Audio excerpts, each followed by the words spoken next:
કાતિલ ઠંડીના નવા રાઉન્ડ માટે થઈ જજો તૈયાર। 3 દિવસ બાદ ફરી ધ્રુજશે ગુજરાત। ગુજરાતમાં શિયાળો જામી તો ગયો છે, પરંતુ હજુ જોઈએ એવી ઠંડી પડતી નથી। અમુક શહેરોને બાદ કરતા તાપમાન 15 ડિગ્રીથી નીચે પણ નથી ગયું। 2 દિવસથી તો લોકોની શિયાળો ગાયબ થઈ ગયો હોય તેવો અહેસાસ થઈ રહ્યો છે। તાપમાન ફરી ઊંચકાઈને 18 ડિગ્રી આસપાસ પહોંચી ગયું છે, પરંતુ ફરી એકવાર ઠંડીનું ટોર્ચર સહન કરવા તૈયાર થઈ જજો। કાતિલ ઠંડીનો રાઉન્ડ આવી રહ્યો છે। હવામાન વિભાગની આગાહી મુજબ આગામી 3 દિવસ વાતાવરણ સ્થિર રહેશે, બાદમાં 3 દિવસ બાદ ઠંડીનું જોર વધશે। 3 દિવસ બાદથી રાજ્યના તમામ જિલ્લાઓમાં 2 થી 4 ડિગ્રી સેલ્સિયસ તાપમાનમાં ઘટાડો થઈ શકે છે। એટલે ફરી એક વખત કાતરોથી જતી ઠંડી ગુજરાતવાસીઓએ તૈયાર રહેવું પડશે। ગુજરાત ઉપર આવતા પવનો હાલમાં ઉત્તર પૂર્વ અને પૂર્વ દિશા તરફથી આવી રહ્યા છે। તથા તાજેતરમાં જ તમિલનાડુમાં ટેંગલ વાવાઝોડાએ જે તારાજી સર્જી હતી તેના ભેજ હજુ પણ ઉત્તર પૂર્વ અને પૂર્વ દિશા તરફથી ગુજરાત સુધી આવી રહ્યા છે। તેથી તાપમાનમાં વધારો થયો છે, પરંતુ આગામી 3 દિવસ બાદથી ફરી એક વખત તાપમાનમાં ઘટાડો આવશે અને લઘુત્તમ તાપમાન ઘટતા વધુ એક ઠંડીનો રાઉન્ડ અનુભવાઈ શકાય છે। 3 દિવસ સુધી અમદાવાદ અને આસપાસના વિસ્તારનું લઘુત્તમ તાપમાન 20 ડિગ્રી સેલ્સિયસની આસપાસ નોંધાઈ શકે છે। આ ઉપરાંત સૌરાષ્ટ્ર, કચ્છ અને દક્ષિણ ગુજરાતના દરિયાકાંઠાના વિસ્તારમાં લઘુત્તમ તાપમાન 22 થી 23 ડિગ્રી સેલ્સિયસ કરતાં પણ ઓછું રહેવાની શક્યતાઓ છે। વડોદરામાં ટ્રાફિક જવાનને કચડવાનો પ્રયાસ તો અકસ્માત કરનારા જીપ ચાલકની નફટાઈ, કહ્યું મરી તો નથી ગયો ને। વડોદરા શહેરમાં 24 કલાકમાં એક બાદ એક 3 અકસ્માતની ઘટના સામે આવી, જેમાં ગેંડા સર્કલ વિસ્તારમાં ગત રાત્રે ડિવાઈડર કુદાવીને જીપ કાર સામેની તરફ ઉભેલી ઇકો કારમાં જઈને અથડાઈ હતી, જેના પગલે લોકોના ટોળા એકત્ર થઈ ગયા હતા। ઘટના સમય સ્થળ પર હાજર લોકોએ અકસ્માત સર્જનાર જીપનો ચાલક નશામાં હોવાની આશંકા વ્યક્ત કરી। બાદમાં આ ચાલક નફટાઈપૂર્વક લોકોને કહે છે કે મરી તો નથી ગયો ને। ચાલકની આ વાતથી સ્થાનિકોમાં રોષ ભભૂક્યો। પોલીસે તપાસ હાથ ધરી તો બપોરે સમા સર્કલ પાસે કાર ચાલકે ટ્રાફિક જવાનને કચડવાનો પ્રયાસ કર્યો હતો। પૂરપાટ ઝડપે આવતા કાર ચાલકને રોકવાનો પ્રયાસ કરતા કાર ચાલક ટ્રાફિક જવાનને ટક્કર મારીને ત્યાંથી ફરાર થયો હતો। આ અંગે જાણવા મળ્યું કે સિગ્નલ તોડીને કાર ચાલક આવતો હતો, જેને રોકવાનો ટ્રાફિક પોલીસ જવાને પ્રયાસ કર્યો હતો, પરંતુ કાર ચાલક રોકવાના બદલે ટ્રાફિક પોલીસ જવાનને ટક્કર મારી ત્યાંથી ફરાર થઈ ગયો હતો। આ મામલે સમા પોલીસ સ્ટેશનમાં કાર ચાલક સામે ગુનો નોંધવાની તજવીજ શરૂ કરવામાં આવી છે, તેમજ ઉચ્ચ પોલીસ અધિકારીઓ ઘટના સ્થળે દોડી આવ્યા હતા। સમગ્ર ઘટનાના સીસીટીવી ફૂટેજ પણ તપાસવામાં આવ્યા હતા। નડિયાદના એક્સપ્રેસ હાઈવે પર કારનું ટાયર ફાટતા ટ્રકમાં ઘૂસી કારનો કચ્ચરઘાણ વળી ગયો, 3 ના મોત। અમદાવાદ વડોદરાને જોડતા એક્સપ્રેસ હાઈવે પર નડિયાદ નજીક બેલોદરા બ્રિજ નજીક એક ગોજારા અકસ્માત સર્જાયો। પૂરપાટ જતી કારનું એકાએક ટાયર ફાટતા આ કાર ડિવાઈડર કૂદી રોંગ સાઈડે ઘૂસી હતી અને સામેથી આવી રહેલ ટ્રક સાથે અથડાઈ હતી। આ બનાવમાં કારનો કચ્ચરઘાણ વળી ગયો હતો। કારમાં સવાર એક મહિલા સાથે 2 પુરુષના મોત થયા હતા, જ્યારે 2 લોકોને ગંભીર ઇજાઓ પહોંચી હતી। અકસ્માતની જાણ થતાની સાથે જ નડિયાદ પોલીસ અને એક્સપ્રેસ હાઈવે પેટ્રોલિંગની ટીમ ઘટના સ્થળે પહોંચી ગઈ હતી। કાર સેન્ડવિચ બની જતા કારના પતરા તોડી લોકોને બહાર કઢાયા હતા, હોસ્પિટલે ખસેડાયા હતા। અકસ્માતના કારણે અંદાજિત 15 કિલોમીટર જેટલો ટ્રાફિક જામ સર્જાયો હતો। આ ઉપરાંત અકસ્માતગ્રસ્ત જે ટ્રક હતી તે ચાલુ ન થતા વધારે સમય લાગતા આ લેન પર ટ્રાફિક જામ સર્જાયો હતો। બીજો અકસ્માત દાહોદમાં થયો। દેવગઢ બારિયા તાલુકાના તોયણી ગામના 2 બાઇક વચ્ચે ગમખ્વાર અકસ્માત સર્જાતા એક બાઇક પર સવાર 3 યુવકો ગંભીર રીતે ઇજાગ્રસ્ત થતા એકનું ઘટના સ્થળે મોત નીપજ્યું, જ્યારે અન્ય 2 યુવકોના સારવાર દરમિયાન મોત નીપજ્યા, જ્યારે બીજી બાઇક પર સવાર 3 લોકો ઇજાગ્રસ્ત થતા સારવાર અર્થે હોસ્પિટલ દાખલ કરવામાં આવ્યા છે। વડેલા ગામના 3 પિતરાઈ ભાઈઓના મોત થયા। ગીર સોમનાથથી સમાચાર, કોડીનારના કરેડા ગામે રોલર ફરી વળતા એકનું મોત થયું છે। કરેડા ગામે મનરેગાના રોડના કામ માટે આવેલું રોલર ચાલક પર ફરી વળ્યું હતું। રોલરની પાછળ બેટરીના છેડા આપવા જતા રોલર રિવર્સ ગિયરમાં હોવાને કારણે ચાલક પર ફરી વળ્યું। દિવાલમાં ટકરાયા બાદ ફરી બીજી વાર તેના પર ફરી વળ્યું હતું। રોલર ચાલકનું ઘટના સ્થળે જ મોત થયું હતું। કોડીનાર હોસ્પિટલમાં પીએમ માટે ખસેડાયો। ઘટનાના સીસીટીવી પણ સ્પષ્ટ જોવા મળ્યા છે। ઉપલેટામાં કપાસનો 2.25 કરોડનો ઢગલો સળગી ગયો। કપાસનો વિશાળ ઢગલો, જેમાં આગ લાગતા મચી છે અફરાતફરી। આગને કાબૂમાં લેવા માટે લોકો દોડાદોડી કરી રહ્યા છે। આગ ભયંકર રીતે વિકરાળ રૂપ લઈ રહી છે અને ગમે ત્યારે બાજુમાં પડેલા બીજા ઢગલાને પણ પોતાની ઝપેટમાં લઈ શકે છે। દાવા પ્રમાણે કપાસનો આ એક ઢગલો 12,500 મણથી લઈને 13,000 મણ સુધીનો હતો, એટલે કે અંદાજે 2.5 લાખ કિલો કરતાં પણ વધુ કપાસ અહીં પડેલો હતો, જે સ્વાહા થઈ ગયો। મણ દીઠ 1450 રૂપિયા લેખે ગણતરી કરવા બેસીએ તો કુલ નુકસાનના 2.25 કરોડ જેટલી હોવાનો દાવો છે। આ ઘટના ઉપલેટાની છે, જ્યાં પોરબંદર હાઈવે પર ઈસરાના પાટિયા નજીક આવેલી પટેલ કોટન મિલમાં કપાસમાં ભયંકર આગ લાગી। જોતજોતામાં કપાસનો આ મોટો જથ્થો સ્વાહા થઈ ગયો. મિલમાં કામ કરતા કર્મચારીઓમાં દોડધામ મચી ગઈ. એક કર્મચારી દોડીને બીજા ઢગલા નજીક ગયો અને આસપાસની જગ્યા ચોખ્ખી કરી નાખી, કારણ કે જો એવું ન થયું હોત તો બીજો ઢગલો પણ સ્વાહા થઈ જવાનો હતો. બાદમાં લોડર મશીન પણ દોડાવાયું અને બીજા ઢગલાનો કપાસ આ રીતે ઉપર ચડાવીને સળગતા ઢગલાથી દૂર કરી દેવાયો. જોકે ત્યાં સુધીમાં એક ઢગલો તો ખાક થઈ ગયો. કામ કરી રહેલા કામદારો પાણીનો ડોલ ભરીને દોડવા લાગ્યા હતા, પરંતુ ત્યાં સુધીમાં ઘણું મોડું થઈ ગયું હતું. ફાયર વિભાગને જાણ કરતા 3 ફાયર ફાઈટર પહોંચ્યા અને આગ પર કાબુ મેળવી લીધો. અમદાવાદના પોશ વિસ્તાર વસ્ત્રાપુરના બંગલામાં ત્રાટકી ચોર ટોળકી. અમદાવાદના રસ્તાઓ પર રાત્રે પોલીસના ધાડે ધાડા ઉતારી દેવાયા છે. નબીરાઓને પકડવાના નામે નિર્દોષ લોકોને પકડી પોલીસ તોડપાણી કરી રહી છે. એક રસ્તાઓ પર પોલીસે ધામા નાખ્યા છે, પણ નિર્દોષ કાર ચાલકોને પકડતી પોલીસને તસ્કરો દેખાતા નથી. શહેરના હાડસમા વસ્ત્રાપુર વિસ્તારના સત્યમ બંગલોઝમાં ચોર ટોળકી ત્રાટકી હતી. બંગલામાં રહેતો પરિવાર કડકડતી ઠંડીમાં મીઠી ઊંઘ માણી રહ્યો હતો, ત્યારે તસ્કરોએ બંગલામાં પ્રવેશીને હાથફેરો કર્યો. સવારના 5 કલાકે ઘરમાં ચોરો ઘૂસ્યા હતા અને રોકડ અને અન્ય બેગ ઉઠાવી ફરાર થઈ ગયા હતા. ચોરોના અવાજને કારણે મકાન માલિક ઉઠી ગયા હતા અને નીચે આવ્યા ત્યાં સુધીમાં ઘરના દરવાજા ખુલ્લા મૂકી ભાગી ગયા હતા. વલસાડના એટીએમમાં સાપ પૈસા ઉપાડવા ઘૂસી ગયો.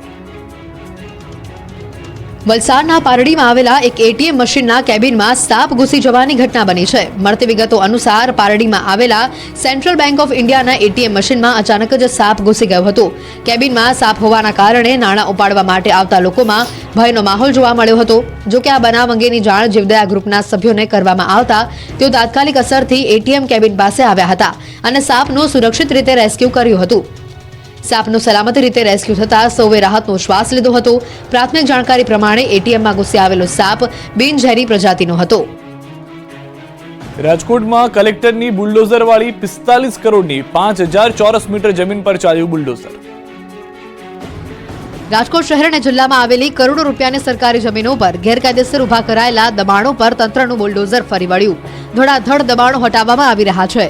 પશ્ચિમ મામલતદાર અજીત જોશી અને તેઓની ટીમ દ્વારા ચુસ્ત પોલીસ બંદોબસ્તની વચ્ચે રૈયાધાર વિસ્તારની અતિ કિંમતી ₹45 કરોડની કિંમતની 5000 ચોરસ મીટર સરકારી જમીન ઉપર ખડકાયેલા કમર્શિયલ દબાણો ઉપર બુલડોઝર ફેરવી દેવામાં આવ્યું. શ્રીજી પાર્ક, કામેશ્વર હોલની સામે આવેલી અને યુએલસી ફાજલ જેવી 5000 ચોરસ મીટર જમીન કે જેની વર્તમાન બજાર કિંમત ₹45 કરોડ જેટલી થાય છે, તેના ઉપર લાંબા સમયથી ગેરકાયદેસર રીતે બંધાયેલા કમર્શિયલ દબાણો ઉપર બુલડોઝર ફેરવી દેવામાં આવ્યું. આ જમીન ઉપર સર્વિસ સ્ટેશન, ગેરેજ, વંડા સહિતના 7 દબાણો લાંબા સમયથી ઉભા કરી દેવામાં આવ્યા હતા. આ દબાણો હટાવી દેવાની નોટિસો ફટકારવામાં પણ આવી હતી. આમ છતાં દબાણકર્તાઓએ સ્વૈચ્છિક રીતે દબાણો નહીં હટાવાતા બુલડોઝર ફેરવી દઈ કરોડોની કિંમતની સરકારી જમીન દબાણમુક્ત કરાવી દીધી છે. આ તરફ જામનગરના ગેંગરેપના આરોપીના ફાર્મ પર બુલડોઝર ફર્યું. ગૌચર જમીન પર બનેલા બાંધકામનો સફાયો. જામનગરથી 1 મહિના અગાઉ સામે આવેલી દુષ્કર્મની ઘટનામાં મુખ્ય આરોપી હુસૈન ગુલ મહમદ શેખના ફાર્મ પર તંત્રનું બુલડોઝર ફરી વળ્યું. આરોપીઓએ આ જગ્યાએ પીડિતાને પીખી હતી.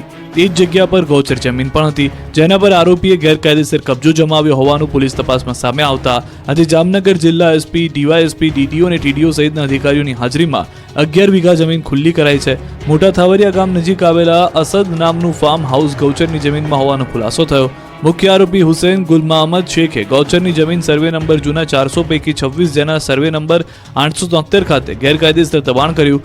આરોપી હુસૈન ગુલ મહમદ શેખે ગૌચરની 11 વીઘા જમીન પર અસદ નામનું ફાર્મ હાઉસ તથા તારનું ફેન્સિંગ કરી દબાણ કર્યું. આ જગ્યા પર બુલડોઝર ફેરવવામાં આવ્યું અને જમીન ખુલ્લી કરાઈ હતી. 16મી ડિસેમ્બરે ઊંઝા એપીએમસીની ચૂંટણી. ઉમેદવારી પત્રકો ભરવા ખેડૂતો અને વેપારીઓ ઉમટ્યા. એશિયા ખંડની સૌથી મોટી એવી ઊંઝા એપીએમસીની 16મી ડિસેમ્બરે ચૂંટણી છે. ચૂંટણીને લઈને ઉમેદવારી પત્રો ભરવાની શરૂઆત થઈ છે અને જેને લઈને સવારે 11 કલાકે ઉમેદવારી ફોર્મ લેવા માટે વેપારીઓ અને ખેડૂતો એપીએમસી ખાતે ઉમટી પડતા લાંબી કતારો લાગી હતી. ઊંઝા એપીએમસીની બહાર ચૂંટણી માહોલને લઈને મેળા જેવો માહોલ સર્જાયો હતો. ઊંઝા એપીએમસીના પૂર્વ ચેરમેન દિનેશ પટેલે ફોર્મ ભર્યું. ખરીદ વેચાણ વિભાગમાં દિનેશ પટેલે મોટી સંખ્યામાં સમર્થકો સાથે ફોર્મ ભર્યું. ઊંઝાના ધારાસભ્ય કિરીટ પટેલ અને એપીએમસીના પૂર્વ વાઇસ ચેરમેન અરવિંદ પટેલે ખેડૂત વિભાગમાંથી ફોર્મ ભર્યું, તો નારાયણ કાકાના પુત્ર ગૌરાંગ પટેલ અને સુપ્રીત ફોર્મ લઈ ગયા. સાથે જ પૂર્વ સેક્રેટરી વિષ્ણુ પટેલ પણ ઉમેદવારી ફોર્મ ભર્યું છે. ઊંઝા એપીએમસીની ચૂંટણીને લઈને ખેડૂત વિભાગની 10 અને વેપારી વિભાગની 4 અને ખરીદ વેચાણ મંડળી માટે 1 બેઠક માટે ફોર્મ ભરાયું છે. આવતીકાલે ઉમેદવારી ફોર્મની ચકાસણી કરવામાં આવશે તેમજ 9 ડિસેમ્બર 2024 ફોર્મ પરત ખેંચવાની છેલ્લી તારીખ છે તો 16 ડિસેમ્બર 2024 ચૂંટણી અને 17 ડિસેમ્બર 2024ના મતગણતરી થશે જેમાં ખેડૂત વિભાગમાંથી 261, વેપારી 805 અને સહકારી ખરીદ વેચાણ મંડળીમાંથી 40 મળીને કુલ 1106 મતદારો મતદાન કરશે. બીઝર ગ્રુપના સર્વે સર્વા ભૂપેન્દ્ર ઝાલાથી અભિભૂત થઈ ગયા હતા એજન્ટ, માનતા હતા ભગવાન, વિદેશમાં જલસાના જુઓ દ્રશ્યો. બીઝર ગ્રુપના સર્વે સર્વા ભૂપેન્દ્ર ઝાલા અને તેના પંટેરિયા ભોળા લોકોના પૈસે વૈભવી લાઇફસ્ટાઇલ જીવી રહ્યા છે.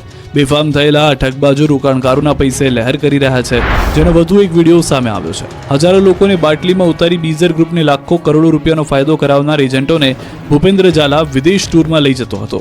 દ્રશ્યોમાં જોવા મળે છે કે મહાઠગ કંપની બીઝર ગ્રુપના એજન્ટ મયુર દરજી સહિતના એજન્ટો બાલીમાં મોજ મસ્તી કરી રહ્યા છે. બાલીમાં ફરીને મોજ આવી ગયા બાદ ભૂપેન્દ્ર ઝાલાને ભક્તિ કરતા હતા.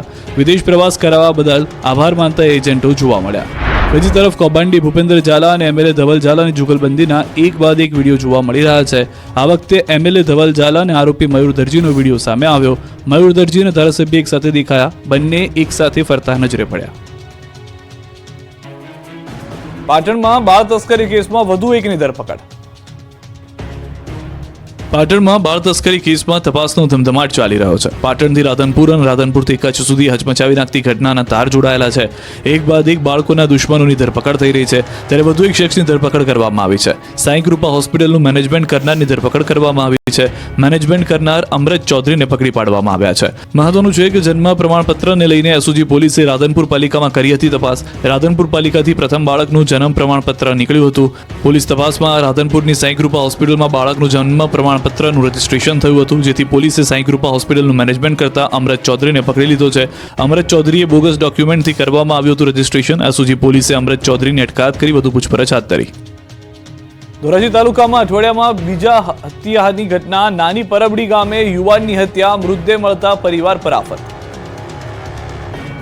રાજકોટના ધોરાજીમાં નાની પરબડી ગામે સીમ વિસ્તારમાંથી એક યુવકનો મૃતદેહ મળતા ચકચાર મચી ગઈ છે. વિમલ સાગઠિયાને ગળે ફાંસો આપી હત્યા કરી મૃતદેહ સાગઠિયાના સુરાપુરા દાદાની મંદિરની બાજુમાં મૂકી દીધાનું સામે આવ્યું છે. આ અંગેની જાણ પરિવારજનોને થતા પરિવારજનો પર આભ તૂટી પડ્યું હતું. ઘટના સ્થળે પરિવારજનો દોડી આવ્યા. જુવાન જૂથ દીકરાનું મોત થતા પરિવારજનોએ રોકકડ કરી મૂકી. પરિવારજનોએ પોલીસ સમક્ષ શોબાળો મચાવ્યો. પોલીસે મૃતદેહનો કબજો લઈને હોસ્પિટલે ખસેડ્યો.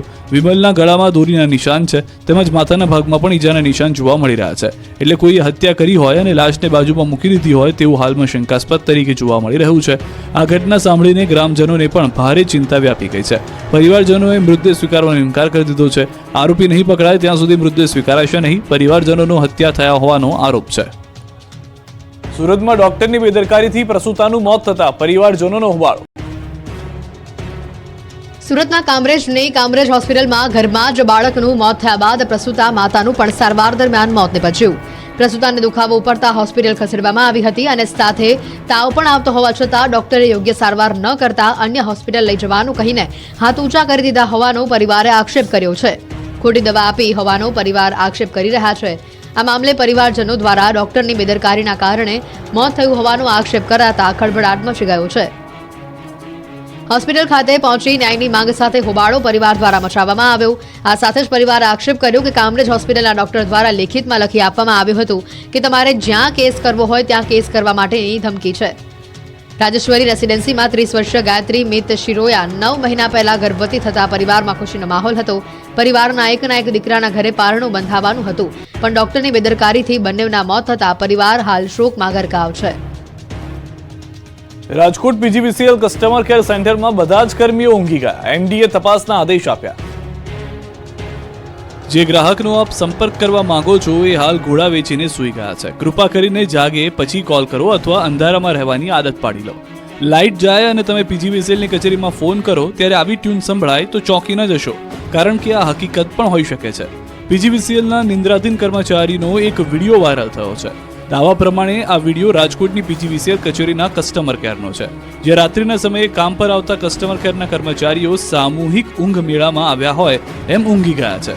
ઊંઘતું તંત્ર અત્યાર સુધી આપણે માત્ર સાંભળતા હતા, પરંતુ આજે તો જોઈ પણ લીધું. ગ્રાહકો ભલે ફોન કરીને થાકે, પણ અહીંયા કોઈ જાગતું ન હોય અને ફોન ઉપાડે અને સમસ્યા સાંભળે તેવું વ્યક્તિ જ નથી.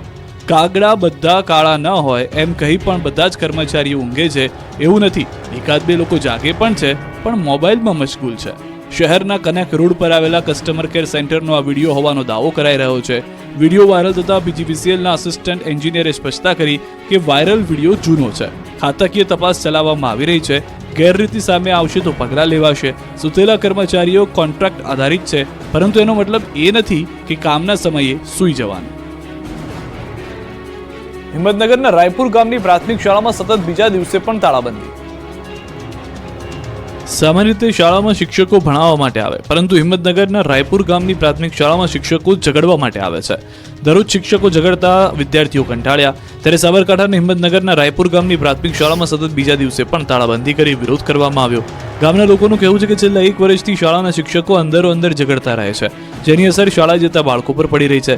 સતત 5 વખત ગામના લોકોએ સમાધાન કરાવ્યું હોવા છતાં પણ શિક્ષકો શાળામાં ઝઘડો કરતા રહે છે, જેથી ગામના લોકોએ વિરોધ કર્યો, જેને લઈ તાલુકા શિક્ષણ કચેરીથી આવેલ અધિકારીઓએ ગામ લોકો સાથે બેઠક કરી. આ બેઠકમાં શિક્ષકોની બદલીની ઉગ્ર માંગ કરાઈ છે. ભાવનગરના અપલખાણા લંપટ શિક્ષકે ધોરણ 5ની વિદ્યાર્થીની સાથે કર્યા અડપલા. લોકોએ શાળાનો બહિષ્કાર કર્યો. ભાવનગર જિલ્લાના ઘોઘા તાબેના લાખણકા ગામે સરકારી પ્રાથમિક શાળામાં એક શિક્ષકે 5મા ધોરણમાં ભણતી બાળકી સાથે અડપલા કર્યાનો આક્ષેપ બાળાએ કરતા ભારે ચકચાર મચી છે. ઘોઘાના લાખણકા ગામે પ્રાથમિક શાળામાં ધોરણ 5માં અભ્યાસ કરતી એક બાળકી છેલ્લા 2 દિવસથી શાળાએ અભ્યાસ માટે જતી ન હોવાથી તેના વાલીએ શાળાએ ન જવાનું કારણ પૂછતા બાળકીએ તેના વાલીને લંપટ શિક્ષકના લખણની વાત કરતા પરિવારજનોના પગ તળેથી જમીન ખસી ગઈ. શાળામાં ભણાવતો રમેશ નામનો આ શિક્ષક શાળાના સમય દરમિયાન તેના શરીરને અસહજ રીતે સ્પર્શ કરતો હોવાનું અને ગેરવ્યાજબી ભાષા સાથે વાત કરતો હોવાનું જણાવ્યું હતું. આથી બાળકીના વાલીઓએ ગામમાં અને અન્ય લોકોને પણ આ બાબતની વાત કરતા ગામ લોકો એકઠા થયા. ગામ લોકો શાળા ખાતે પહોંચ્યા અને શિક્ષક તથા આચાર્ય સાથે બોલાચાલી કરી. આ દરમિયાન ગામ લોકોએ શિક્ષક રમેશને લઈને ઘોઘા પોલીસ મથકે દોડી આવ્યા હતા અને શિક્ષકને પોલીસના હવાલે કરી તેના વિરુદ્ધ ફરિયાદ દાખલ કરવાની માંગ કરી. પોલીસે પૂછપરછ સાથે તપાસ શરૂ કરી છે. જોકે પોલીસે લંપટ શિક્ષક વિરુદ્ધ કાર્યવાહી ન કરતા ગામ લોકો દ્વારા શાળાનો બહિષ્કાર કરવામાં આવ્યો છે. લોકોનો આક્ષેપ છે કે ઘોઘા પોલીસ દ્વારા એફઆઈઆરના બદલે માત્ર અરજી લેવામાં આવી છે, એટલે જ્યાં સુધી શિક્ષક વિરુદ્ધ પગલાં લેવામાં નહીં આવે ત્યાં સુધી તેમના બાળકોને શાળાએ મોકલશે નહીં. બાબરમાં શિક્ષકો બન્યા શૈતાન. બાળકના અક્ષર સારા ન થતા માર્યો ઢોરમાર. બનાસકાંઠાના ભાભર તાલુકામાં શિક્ષણ જગતને શર્મસાર કરતી ઘટના સામે આવી. રૂની ગામની ડેરિયાવાળા પ્રાથમિક શાળામાં સૌપ્રથમ તો આપણે એ જણાવ્યું ઘણા સમય પહેલા આપણે એક અનુમાન આપ્યું હતું કે ગુજરાતના હવામાનમાં પલટો આવશે, જેમાં ખાસ કરીને 3 ડિસેમ્બરથી લઈને 9 ડિસેમ્બર વચ્ચે આપણું વાતાવરણ છે એમાં ફેરફાર જોવા મળશે અને આપણે ઝાપટાઓ પડી શકે છે. કયા વિસ્તારમાં ઝાપટા પડવાના છે, કેવા ઝાપટા પડવાના છે એની વાત કરીએ તો આ ઝાપટાનું કારણ છે દક્ષિણ ભારતની અંદર રહેલું સાયક્લોન.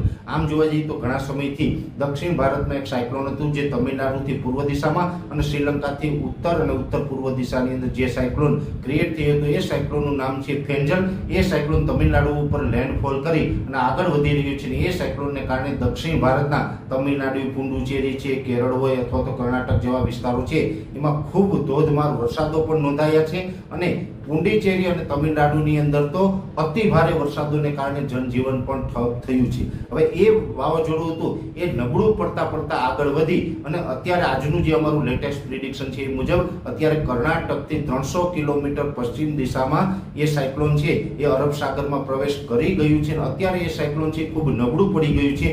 અત્યારે જો કે એ સાયક્લોનની કેટેગરી નથી, એ સાયક્લોનમાંથી નબળું પડી અને ડીપ ડિપ્રેશન નબળું પડી ડિપ્રેશન અને અત્યારે વેલ માર્ક લો પ્રેશરની કેટેગરી છે. એટલે વેલ માર્ક લો પ્રેશરની કેટેગરીની અંદર એ સિસ્ટમ છે એ કર્ણાટકથી પશ્ચિમ દિશામાં અરબ સાગરની અંદર સક્રિય છે.